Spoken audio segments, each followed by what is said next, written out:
Therapy और counselling होती क्या है? थेरेपी को कितना टाइम लगता है? क्या थेरेपी मेरे लिए काम करेगी? क्या आप सिर्फ बातें करने से एक थेरेपिस्ट से मेरा एंजाइटी और डिप्रेशन कम हो जाएगा? अगर आपके भी मन में ये सवाल उठते हैं तो आज हम इन सवालों का जवाब देंगे आज की वीडियो में, जिस पे हम डिस्कस करेंगे एक particular RABT therapy technique. My name is Anmol. I'm a mental health practitioner, counselor, psychologist, career coach, life coach, and life skills trainer. I'm here to share my insights and learnings with you to tackle life challenges and attain your highest potential. Let's create balance in your life. Hi everyone, I hope आप सब खुश होंगे और बढ़िया कर रहे होंगे अपनी लाइफ में। My name is Anmol and welcome to my channel ask life with Anmol, जहां हम बातें करते हैं साइकोलॉजी की, मेंटल हेल्थ की, करियर की, रिलेशनशिप्स की। आजकल के टाइम में स्ट्रेस बहुत बढ़ चुका है। स्ट्रेस करियर को लेकर, स्ट्रेस रिलेशनशिप्स को लेकर, स्ट्रेस फाइनेंसेस को लेकर। सो थेरेपी सेशंस लेना या काउंसलिंग सेशंस लेना एक बहुत ज़रूरी बन जाता है आपकी लाइफ में। बट होता क्या है, लोगों को लगता है सिर्फ मेंटल डिसऑर्डर के लिए ही थेरेपी ली जाती है। आपको डिप्रेशन है, आपको एंजाइटी है तो आप थेरेपी लेंगे। लोगों के मन में एक भाव होता है कि लोग मुझसे क्या कहेंगे कि तुम थेरेपी लेने जा रहे हो, तुम पागल हो क्या। ये मिसकंसेप्शंस होते हैं। तो इन मिसकंसेप्शंस को तोड़ने के लिए हम एक सीरीज लेकर आ रहे हैं और उस सीरीज का ये पहला वीडियो है ऑफ थेरेपी टेक्निक्स। आपको ये जानना पड़ेगा कि हर थेरेपी हर पर्सन के लिए वर्क नहीं करती। साइकोलॉजी में बहुत सारे तरीकों की थेरेपी टेक्निक्स होती हैं। मैं हर वीडियो में हर एक थेरेपी टेक्निक को डिटेल में समझाऊंगा, जिसमें हम बताएंगे उस थेरेपी टेक्निक से क्या होता है, उस थेरेपी टेक्निक से आपको क्या हेल्प मिलेगी, उसकी पूरी टेक्निक हम समझाएंगे रोल प्ले के थ्रू। आपको मैं ऐसा एक इमर्सिव एक्सपीरियंस दूंगा जैसे मैं अपने सेशंस में देता हूं, तो आप वो अपनी लाइफ में अप्लाई कर सकते हैं through this sessions. So start करते हैं आज की थेरेपी टेक्निक के बारे में, जो है REBT, that is rational emotive behavioural therapy. ये थेरेपी बनाई थी एल्बर्ट एलिस ने और ये एक तरीके की कॉग्निटिव थेरेपी होती है। कॉग्निटिव थेरेपी मतलब कि कॉग्निशन मतलब दिमाग, आपके दिमाग में क्या चल रहा है। अगर मेरा दिमाग थोड़ा नेगेटिव सोच में है, मेरे को नेगेटिव थॉट्स आते हैं, तो हम उसको चेंज करके आपके बिहेवियर को चेंज कर सकते हैं। अगर आपको दिमाग में आता है मैं फेल हो जाऊंगा एक एग्जाम में, राइट, तो मैं उसके लिए एंशियस हो जाता हूं, वो मेरा बिहेवियर बन जाता है। तो अगर हम उस थॉट प्रोसेस को और बिलीफ सिस्टम को ही चेंज कर दें तो हमारा एक्शन भी चेंज होगा। ये कहा था REBT टेक्निक ने और एल्बर्ट एलिस ने। REBT में एल्बर्ट एलिस कहते हैं कि आपके जो थॉट्स होते हैं उनका कॉज एंड इफेक्ट रिलेशनशिप होता है आपके इमोशंस और बिहेवियर्स पर। जो आपके थॉट्स होंगे उसके आपके इमोशंस और बिहेवियर पे उसका इम्पैक्ट होगा। उन्होंने कहा people are disturbed not by the events but by the views which they take out of them. इसका मतलब जो जिंदगी में हमारे इवेंट्स होते हैं उससे कोई प्रॉब्लम नहीं होती, जो दुख आते हैं उससे कोई प्रॉब्लम नहीं होती, बट हम उस इवेंट्स को और दुख को कैसे देखते हैं उससे वो प्रॉब्लम होती है और उससे ये बिलीफ सिस्टम क्रिएट होते हैं। फॉर एग्जाम्पल, अगर दो बेटे थे, उनके एक अल्कोहलिक फादर थे। एक बेटे ने देखा अल्कोहलिज्म की वजह से मेरे फादर की लाइफ में प्रॉब्लम्स आई हैं, तो मुझे अल्कोहल नहीं पीनी। दूसरे बेटे ने उस इवेंट को देखा, ये पापा अल्कोहलिक थे, उनको स्ट्रेस हुआ इसलिए उन्होंने पिया, तो मैं भी वो अल्कोहल पी सकता हूँ। ठीक है, तो दोनों ने अपने अपने व्यू पॉइंट्स बनाए और अब एक बंदा पीता है, एक बच्चा पीता है और दूसरा बच्चा नहीं पीता है। तो अब समझिए बात को, इवेंट्स तो सेम ही होंगे बट उससे हम क्या इंटरप्रेट करते हैं वो इंपॉर्टेंट होता है। REBT कहती है कि हमारे जो इरेशनल बिलीफ्स होते हैं ये हम अपने बचपन में या बड़े होकर अपने सराउंडिंग से सीख सकते हैं। जैसे कि आपके टीचर्स हो गए, आपके माँ बाप हो गए, आपके रिश्तेदार हो गए, आपके फ्रेंड्स हो गए, इसको हम समझ लेते हैं कि ये सच्चाई है जिंदगी की। हमारी ये बिलीफ सिस्टम क्या करती है, हमारे प्रेजेंट को इफेक्ट करती है। हम अपने सेल्फ डिफीटिंग बिलीफ्स को ऑटो सजेशन की तरह ले लेते हैं, राइट। जैसे आपने चैट करते हो, आपको ऑडियो सजेस्ट कोई वर्ड आता होगा, ऐसी बिलीफ सिस्टम हमारे दिमाग में आ जाते हैं, राइट। और हम इनको रिपीट करते रहते हैं अपनी जिंदगी में। और जैसे हम रिपीट करते हैं तो ये बिलीफ सिस्टम और गहरे होते जाते हैं। इसलिए हमारे अंदर जो ये डिसफंक्शनल एटीट्यूड है बना रहता है, उसका मेन रीजन होता है हमको खुद को बार बार वही पुराने इरेशनल बिलीव्स को रिपीट करना। वो एक मेन चीज रहती है। एलिस का कहना है कि ब्लेम, राइट, लोगों को दोष देना सबसे बड़ा कारण होता है हमारे इमोशनल डिस्टरबेंस का। हम लोग अपनी लाइफ की रिस्पॉन्सिबिलिटी नहीं ले पाते, सिर्फ लोगों को दोष देते रहते हैं, उससे ये प्रॉब्लम क्रिएट होती है। अगर हमें साइकोलॉजिकली हेल्दी नेचर बनाना है, एल्बर्ट एलिस ने कहा, तो हमें खुद को और दूसरों को ब्लेम करना बंद करना पड़ेगा और हमें अपनी पूरी तरीके से अपने आप को एक्सेप्ट करना पड़ेगा। He said it is unconditional positive acceptance about my self, कि मैं अपने आप को अनकंडीशनली एक्सेप्ट करता हूं, मैं जैसा भी हूं, बुरा या भला। और हम सोसाइटी को भी जो रियलिटी है उसको भी हम अनकंडीशनली एक्सेप्ट करें, राइट। सो आपके पेरेंट्स की अगर टॉक्सिक रिलेशनशिप थी, आपने वो मान लिया कि मैं कभी शादी नहीं कर सकता हूं, तो वो बिलीफ सिस्टम मैंने बना दिया, उससे मेरी करंट लाइफ अच्छी नहीं होती। ये मानना है REBT, rational emotive behaviour therapy technique, और एल्बर्ट एलिस का। चलिए अब हम अपना थेरेपी सेशन स्टार्ट करते हैं। उससे पहले मैं चाहूंगा आप लोग एक पेन एंड नोटबुक लेकर बैठ जाएं, क्योंकि हम अपने क्लाइंट के सेशंस में ये चीज प्रैक्टिस करते हैं और जो भी इंस्ट्रक्शंस मैं देते जाऊंगा उसको आप फॉलो करिए। तो एल्बर्ट एलिस का जो मॉडल था थेरेपी टेक्निक का, वो था ABC model. ABC model of REBT क्या कहता है? A is the activating event, right, जो इवेंट की वजह से मुझ में वो B means belief system develop हुआ, और उस बी की वजह से मैंने C डेवलप करा, जो कि मेरे क्या थे? Consequence of my behaviours and emotions, right. तो एल्बर्ट एलिस ने ऐसे 12 इरेशनल बिलीफ्स दिए हैं जो कि आप डेवलप कर सकते हैं। मैं एक एक करके वो 12 आपको बताऊंगा, उनका ABC नेटवर्क बताऊंगा कि वो इवेंट क्या हो सकता है आपके लाइफ में, वो आपको देखना है, आपने क्या बिलीफ सिस्टम डेवलप करा और उसका क्या कॉन्सिक्वेंस हो रहा है। तो सबसे पहली चीज हम जो थेरेपी सेशन में करेंगे कि आप अपना इरेशनल बिलीफ समझिए एल्बर्ट एलिस के हिसाब से क्या है, फिर उसके बाद हम करेंगे उसको ब्रेक, राइट। सो आप लिखते जाइए जो जो बिलीफ सिस्टम आपने डेवलप करे हैं। सो मैं स्टार्ट करता हूं पहले बिलीफ सिस्टम से। पहला नेगेटिव बिलीफ ये है, मुझे हमेशा अच्छा करना चाहिए और सबका अप्रूवल मिलना चाहिए, वरना मैं बेकार हूं। ये मेरी हो गई बिलीफ सिस्टम B। अब ये डेवलप क्यों होती है? एक्टिवेटिंग इवेंट क्या होता है इस चीज का, कि मुझे कहा जाता है बचपन से लोग क्या कहेंगे, सोसाइटी क्या कहेगी। इंडियन पेरेंट्स क्या करते हैं, अपना जो प्यार होता है वो अचीवमेंट के बेसिस पे करते हैं, कि आप अच्छा फर्स्ट रैंक लेके हो तो हम आपसे प्यार करेंगे, आप बुरे मार्क्स लेके आते हो तो आपको डांट पड़ती है। तो इससे बच्चा क्या होता है, ये बिलीफ सिस्टम डेवलप करता है कि मुझे सबसे अच्छा हमेशा अच्छा करना पड़ेगा, तभी लोग मुझे प्यार करेंगे, तभी लोग मुझे वैल्यू करेंगे। और इसका कॉन्सिक्वेंस क्या होता है, इसका जो हमें इमोशंस और बिहेवियर क्या होता है इस बिलीफ सिस्टम का, एंजाइटी होने लगती है, लोगों का सेल्फ एस्टीम, कॉन्फिडेंस बहुत लो होता है और हमेशा फेलियर का डर सताए रहता है। ये हो गया हमारा कॉन्सिक्वेंस इस बिलीफ सिस्टम का। अप्रूवल, लोगों का अप्रूवल हमारी आइडेंटिटी बन जाती है, हम अंदर से बहुत खोखले हो जाते हैं, हमारे कोई वैल्यूज, हमारे कोई स्ट्रेंथ नहीं होती, राइट। तो आप देखिए, जब आपको अगर बताया गया है किसी ने कि लोग क्या कहेंगे, शर्मा जी का बेटा देखो ये कर रहा है, तुम ये जॉब में हो या पढ़ाई कर रहे हो, राइट, हम आपसे तब प्यार करेंगे जब आप कुछ अचीव करो, इससे आपकी सेल्फ एस्टीम कम हो रही है, आपका करियर और स्टडीज इफेक्ट हो रही है, इसका मतलब ये आपको एक इरेशनल बिलीफ है according to REBT therapy.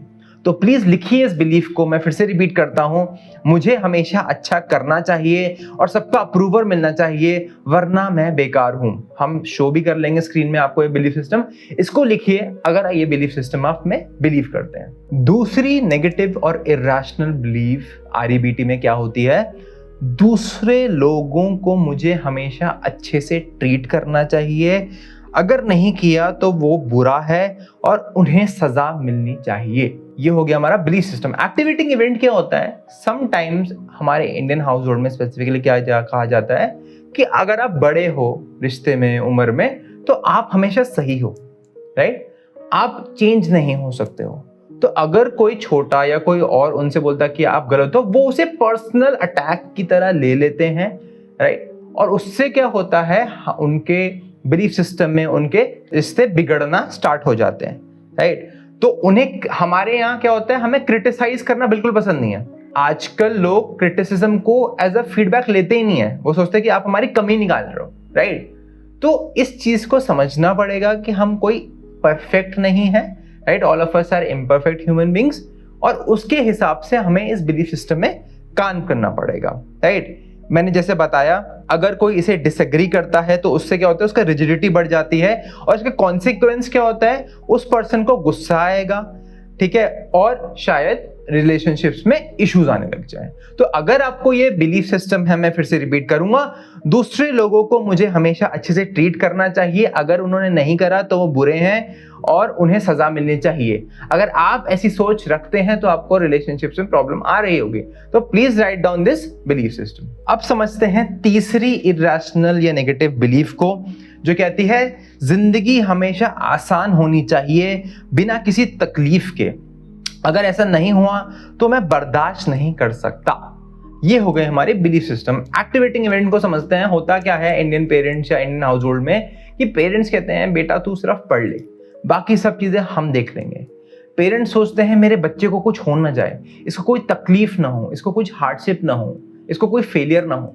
But parents ये नहीं समझ पाते कि अगर बच्चा हार्डशिप या नेगेटिव इमोशंस को मैनेज करना नहीं सीखेगा तो वो पॉजिटिव इमोशंस नहीं डेवलप कर पाएगा, राइट। आप इंडियन पेरेंट्स अपने बच्चों को कंफर्ट जोन में रखते हैं, और जब भी उस बच्चे को अपना कंफर्ट जोन से बाहर जाने की बारी होती है तो उनसे बर्दाश्त नहीं होता, और उसका कॉन्सिक्वेंस बिहेवियर क्या आता है, फ्रस्ट्रेशन होगी, उसको होपलेसनेस होगी, और वो बहुत ज्यादा प्रोक्रेस्टिनेट करेगा चीजों को, कि मैं बाद में कर लूंगा, मुझे ये नहीं करना, मुझे फियर ऑफ फेलियर हो जाएगा, राइट, मुझे ये काम करना नहीं क्योंकि ये बहुत मुश्किल है।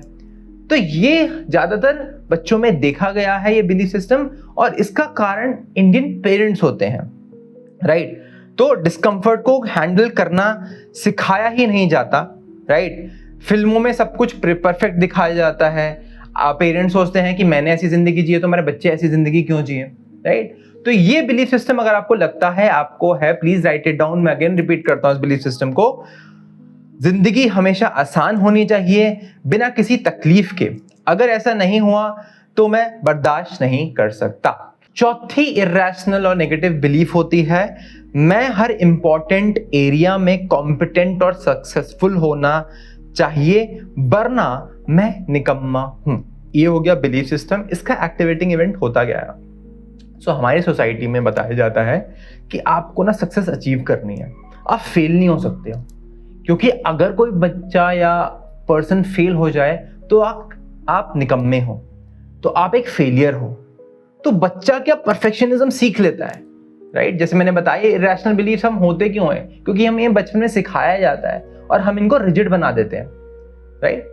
तो एक पर्सन मानो जो इंजीनियरिंग कर रहा है, वो उसने अच्छे से पढ़ा, उसने आईआईटी क्रैक करा, बट उसने कभी रिलेशनशिप समझा ही नहीं, और जब उसने शादी करी तो रिलेशनशिप टिका ही नहीं, फिर वो एंजाइटी डिप्रेशन में चला गया। क्यों? क्योंकि उससे वो सिखाया ही नहीं गया। उसने सोचा अगर करियर अच्छा चल रहा है तो मैं रिलेशनशिप में भी अच्छा हो पाऊंगा, राइट। तो ये सब चीजें हमें सिखाई जाती हैं। Failure is often link to family की नाक कट जाएगी, शेम होगा, हमारे पास स्पेस ही नहीं होता ये बोलने का कि मुझसे गलती हो गई है, मुझे नहीं पता। ये हमारे इंडियन हाउस होल्ड में बच्चे बोल ही नहीं पाते, क्योंकि अगर वो बोलेंगे तो आगे से डांट पड़ेगी, आगे से गुस्सा होगा, राइट। परफेक्शनिज्म उनका सर्वाइवल मोड बन जाता है।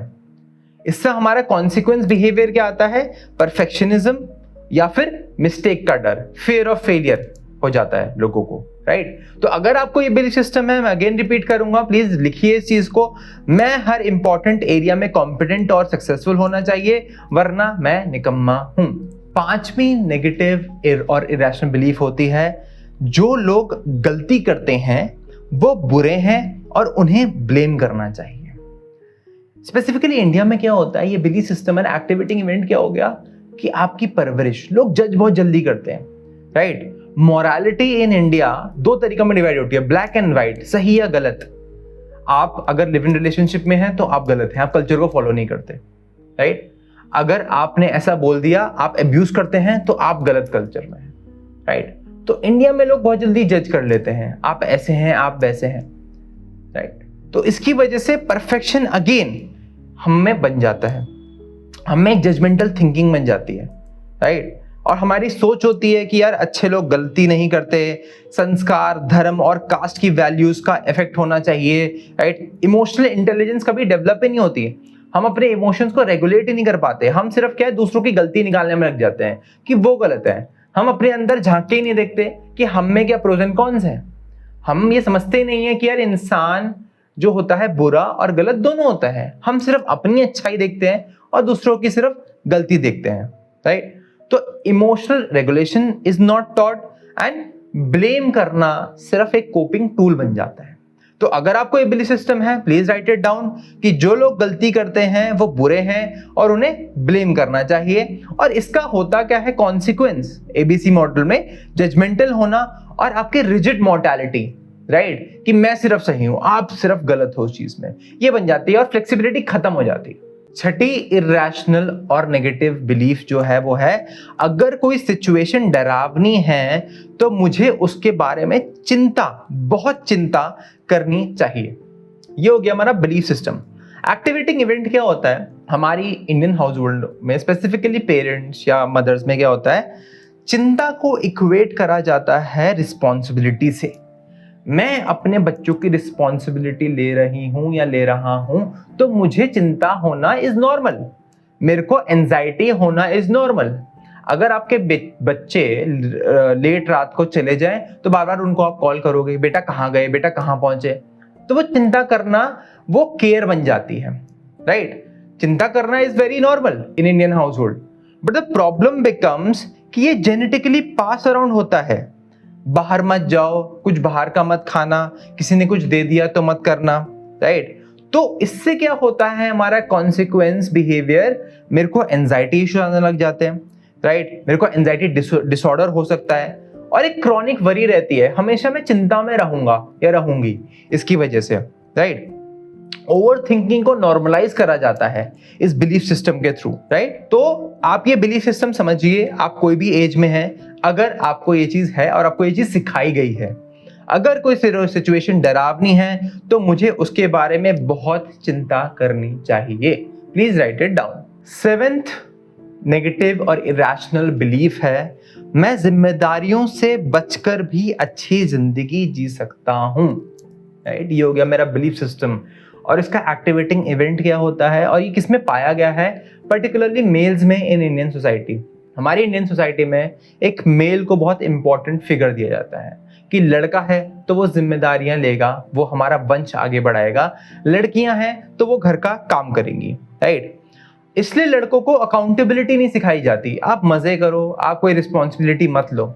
इससे क्या होता है, वो लड़का एक अवॉइडेंट अटैचमेंट स्टाइल बना देता है अपने पार्टनर के साथ, कभी भी ढंग से बात नहीं करता, इमोशनल कनेक्शन नहीं बना पाता और वो रिस्पॉन्सिबिलिटी से भागता है। आपने बहुत सारी बॉलीवुड मूवीज में भी देखा होगा ऐसे जो पीपल थे, राइट, लड़के थे, वो रिस्पॉन्सिबिलिटी से भागते थे, right. So let's say if you have seen Wake Up Sid में भी रणबीर कपूर का सेम कैरेक्टर था जिसमें वो रिस्पॉन्सिबिलिटी से भागता था। सो इमोशनल मैच्योरिटी डेवलप ही नहीं होती, राइट, क्योंकि ये हमें कहां पाया जाता है, ओवर प्रोटेक्टेड पेरेंट्स की वजह से, राइट। घर संभालना और सेक्रीफाइस तो लड़कियों का काम है, इससे और अवॉइडेंस बिल्ड होती है, राइट। और रियल लाइफ एक्सपोजर और अकाउंटेबिलिटी नहीं दी जाती। इससे क्या है, लड़कों में इमोशनल इमेच्योरिटी आ जाती है और वो रिस्पॉन्सिबिलिटी से भागते रहते हैं और एस्केप करते रहते हैं, राइट। सो मैं अगेन बोलूंगा, अगर आपको लगता है ये चीज है आप में, मैं जिम्मेदारियों से बचकर भी अच्छी जिंदगी जी सकता हूं, तो प्लीज इस इरेशनल बिलीफ को लिखिए। आठवां इरेशनल नेगेटिव बिलीफ सिस्टम है आरबीटी के थ्रू, मुझे किसी स्ट्रॉन्ग इंसान की जरूरत है जिसके बिना मैं जी नहीं सकता या सकती। होता क्या है, ये बिलीफ सिस्टम है, इसका एक्टिवेटिंग इवेंट क्या होता है, इंडियन सोसाइटी में हमें बताया जाता है कि आप डिपेंडेंसी बेस्ड रिलेशनशिप में जाओ, राइट। एक बीवी अपने पति पे डिपेंडेंट है, राइट। एक माँ है वो अपने बच्चों पे डिपेंडेंट होती है चीजों को लेकर आफ्टर सर्टेन एज। तो हमें ये सिखाया जाता है कि कोई आपकी जिंदगी में आएगा और वो आपके दुख दूर करेगा, वो आपकी रिस्पॉन्सिबिलिटी लेगा।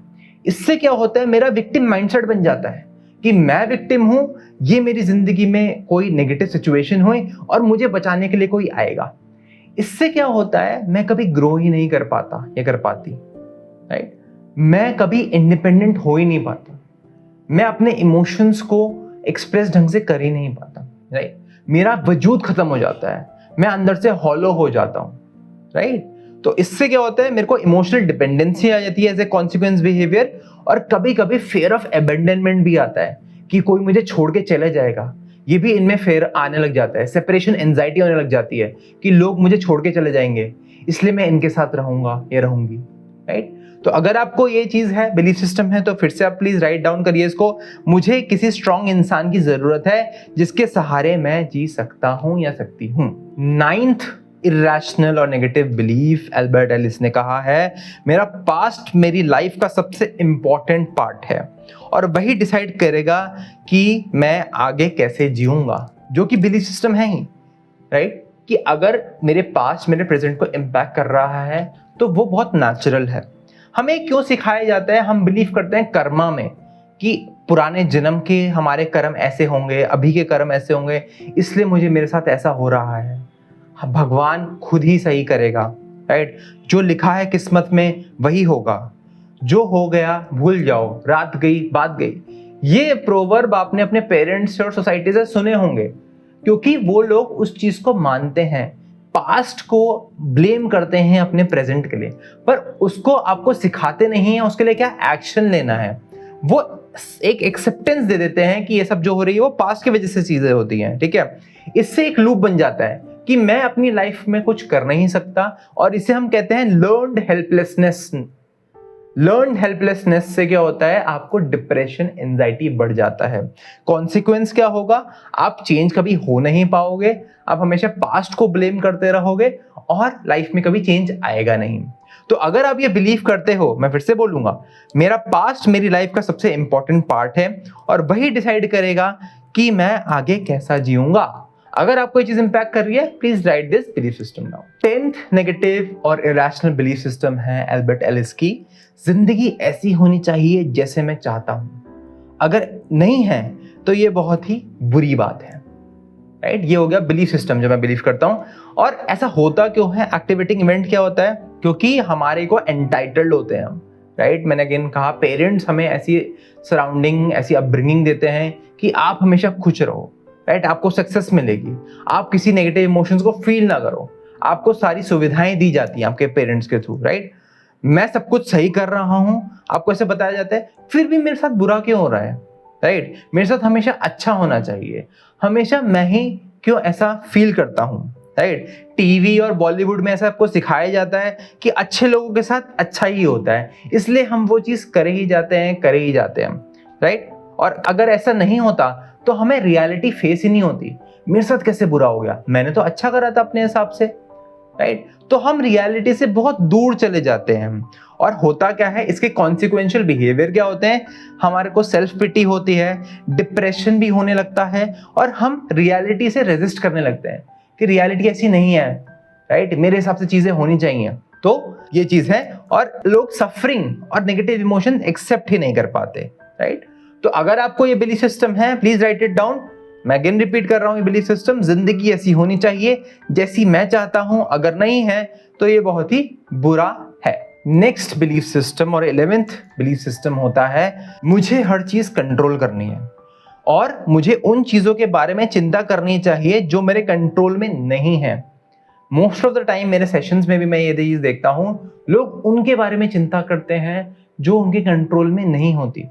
मेरे साथ मेरी हेल्थ खराब हो गई तो, मेरे पेरेंट्स ने ऐसा बिहेव कर दिया तो, मेरे पार्टनर ने कुछ कह दिया तो मैं क्या करूंगा, क्योंकि हमें अपनी रिस्पॉन्सिबिलिटी लेना सिखाया ही नहीं होता। हम चेंज नहीं होना चाहते, दूसरा चेंज हो जाए। मैंने बहुत सारे अपने कपल काउंसलिंग सेशन में भी ये देखा है, लोग कहते हैं मेरा पार्टनर सही नहीं है, वो चेंज नहीं हो रहा, वो थेरेपी नहीं ले रहा, पर वो खुद ही चेंज नहीं होना चाहते। उनमें भी कुछ इश्यूज होते हैं, उनको भी थेरेपी लेने चाहिए, पर वो नहीं होते, राइट। तो ये हो गई आपकी बिलीफ सिस्टम, और इससे होता क्या है, आप ऑब्सेसिव हो जाते हो, राइट, और पैनिक करने लगते हो। जब आपकी चीजें कंट्रोल में नहीं होती, आप एंशियस हो जाते हो, राइट। आपके कुछ काम होगा और आपके हिसाब से ना हो तो आप पैनिक हो जाते हो, राइट। उस सिचुएशन में आपको एंजाइटी होने लग जा रही थी। और हमें इस चीज से क्या होता है, कभी इमोशनल बाउंड्रीज लेना ही नहीं सिखाया होता कि हमारी इमोशनल बाउंड्री कितनी है, हमें कितने को लोगों को रोकना है अपनी बाउंड्री सेट करते हुए कि आप इस बाउंड्री में एंटर मत करिए, मुझे इस बारे में बात नहीं करनी। हमें चीज सिखाई नहीं जाती, राइट। तो आपको समझना पड़ेगा क्या चीजें आपकी कंट्रोल में है, क्या चीजें आपके कंट्रोल में नहीं है, और मैं किन चीजों के लिए चिंता करूं, राइट। तो अगर आपको लगता है ये आपके बिलीफ सिस्टम है, आप दोनों को कंट्रोल करना चाहते हैं, मैं हर चीज कंट्रोल करना चाहता हूं, मुझे इन चीजों के बारे में चिंता करनी चाहिए जो मेरे कंट्रोल में भी नहीं है, अगर आपके बिलीफ सिस्टम है, please write it down. Last और 12th irrational negative belief Albert Ellis के अकॉर्डिंग है, हर प्रॉब्लम का परफेक्ट सॉल्यूशन मुझे तुरंत चाहिए, अगर नहीं मिला तो मैं कोप नहीं कर पाऊंगा या कर पाऊंगी। ये हो गया बिलीफ सिस्टम। एक्टिवेटिंग इवेंट क्या होता है, तो हमें अपब्रिंगिंग के दौरान हमें बताया जाता है कि आपके पास ना हर आंसर होना चाहिए, राइट। हमें क्या चाहिए, हर चीज स्ट्रक्चर्ड चाहिए। अगर थोड़ी सी भी अनसर्टेनिटी आई, हमारे प्लान के अकॉर्डिंग नहीं हुआ, तो हमें लगता है नहीं हम तो अच्छे नहीं हैं, हमसे कोप ही नहीं होगा, हमको एंजाइटी होने लग जाती है, राइट। इसे कहते हैं हम पैरालिसिस बाय एनालिसिस। हम एनालाइज करते रहेंगे सिचुएशन को, पर लास्ट में हमें पता ही नहीं चलेगा कि उसका डिसीजन ले कि ना ले। और हमें बहुत टाइम पे बताया जाता है कि कुछ पूजा पाठ कर लो और चीजें कर लो, माला जाप कर लो, चीजें सही हो जाएंगी, बट मैं एक्शंस नहीं लूंगा तो चीजें सही नहीं होंगी, राइट। आप परफेक्ट नहीं हो, आपको समझना पड़ेगा, कोई भी चीज परफेक्ट नहीं होती, आपको अनसर्टेनिटी से डील करना सीखना पड़ेगा, राइट। सो आपको लाइफ में अगर अनसर्टेनिटी से डर लगता है, तब आपको ये बिलीफ सिस्टम है, जो मैं रिपीट करूंगा, हर प्रॉब्लम का परफेक्ट सॉल्यूशन मुझे तुरंत चाहिए, अगर नहीं मिला तो मैं कोप नहीं कर पाऊंगा। आई होप आपने 12 बिलीफ सिस्टम एल्बर्ट एलिस के समझे होंगे, राइट, और आपने लिखा भी होगा आपको कौन सा बिलीफ सिस्टम इनमें से है। इट्स फाइन, आपको 1 नेगेटिव बिलीफ है, 2 नेगेटिव बिलीफ है, 4 नेगेटिव बिलीफ है, 5 नेगेटिव बिलीफ है। एल्बर्ट एलिस ने कहा है एक टाइम पे एक बिलीफ सिस्टम को आप पकड़ो और उसको हम सही करेंगे, राइट। उसके लिए उन्होंने मॉडल को एक्सटेंड करा, जैसे मैंने आपको बताया था ABC मॉडल, उसको हमने कन्वर्ट करा है ABCDE मॉडल। ए मतलब एक्टिवेटिंग इवेंट, जो मैंने आपको समझाया, कोई सिचुएशन या घटना आपके साथ हुई हो। बी हो गया हमारा बिलीफ अबाउट ए, वो जो सिचुएशन मेरे साथ हुई उससे मैंने क्या बिलीफ सिस्टम डेवलप करा, राइट। सी हो गया कॉन्सिक्वेंस, आपको क्या प्रॉब्लम हो रही है उस चीज से, आपके क्या बिहेवियर और आपके क्या इमोशंस हैं, राइट। डी अब क्या है, हमें उस बिलीफ सिस्टम को डिसरप्ट करना है, उस बिलीफ सिस्टम को चेंज करना है, उस बिलीफ सिस्टम को चैलेंज करना है। और lastly E means effective new belief system, मुझे एक नई बिलीफ सिस्टम बनानी है जिससे मेरी बिलीफ सिस्टम खत्म हो पाए, राइट। तो हम नए रैशनल बिलीफ सिस्टम बनाएंगे जिसका इमोशनल रिएक्शन एक फैक्ट पे बेसिस पे हो, राइट। तो अब मैं आपको एक एग्जांपल दूंगा, हम इस मॉडल को कैसे अप्लाई करते हैं, और आपका जो भी बिलीफ सिस्टम है आप उसके हिसाब से अप्लाई करिएगा। ए एक्टिवेटिंग इवेंट, रीना एक मॉक टेस्ट में फेल हो जाती है, ठीक है। रीना एक स्टूडेंट है, वो एक मॉक टेस्ट में फेल हो गई, ये एक एक्टिवेटिंग इवेंट हुआ।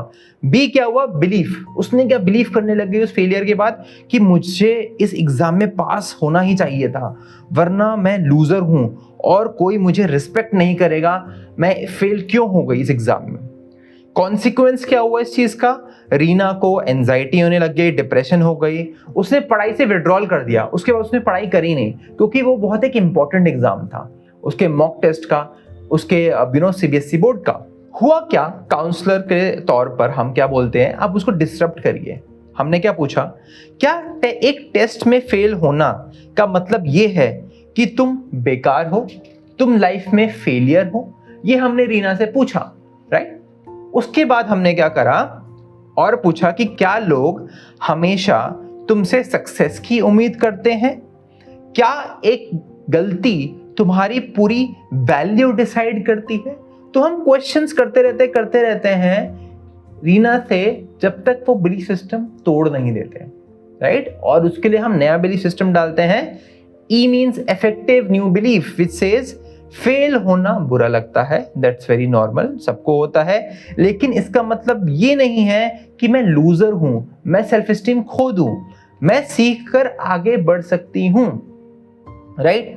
और जब हमने ये बिलीफ सिस्टम ब्रेक करी तो रीना थोड़ी मोटिवेट हुई और उसने अलग अलग एग्जाम देना स्टार्ट करे, राइट। तो अगेन मैं आपको समझाऊंगा, आप बिलीफ समझिए, उसका क्या कॉन्सिक्वेंस है आपकी लाइफ में वो समझिए, और क्वेश्चन पूछिए वो बिलीफ सच है कि नहीं है, राइट।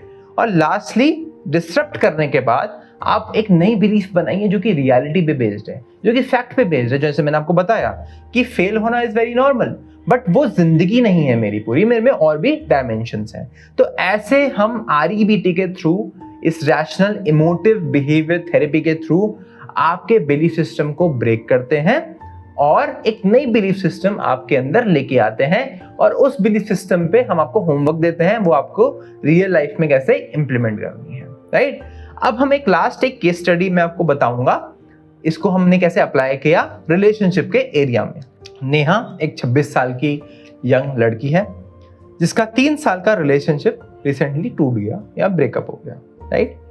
वो बहुत ज़्यादा हार्ट ब्रोकन फील करती है, लो फील करती है, खुद को वर्थलेस समझती है और सोचती है कि अब उससे कभी कोई प्यार नहीं करेगा। उसके माइंड में बार बार यही थॉट्स आते हैं, मैं उसके बिना जी नहीं सकती, अगर कोई मुझे छोड़ दे तो मैं प्यार के लायक ही नहीं हूँ, राइट। ये हमारा केस है। अब हम समझेंगे इसमें प्रॉब्लम क्या है, समस्याएं क्या हैं, और वो ABCDE मॉडल जो मैंने आपको समझाया था उसको अप्लाई करते हैं इस केस में, जो कि REBT थेरेपी में अप्लाई हम करते हैं। तो पहले तो हमने उसके बिलीफ सिस्टम समझे। यहाँ पे एक्टिवेटिंग इवेंट क्या था, ब्रेकअप होना 3 साल के रिलेशनशिप में। इस केस में इरेशनल बिलीफ्स क्या हुए उसके, मुझे जिससे प्यार हुआ उसका अप्रूवल मिलना चाहिए वरना मैं बेकार हूं, ये उनके बिलीफ सिस्टम थे। अगर रिलेशनशिप खत्म हो गया तो इसका मतलब मैं फेल हो गई हूं, ये दर्द बर्दाश्त नहीं होता, मैं टूट जाऊंगी।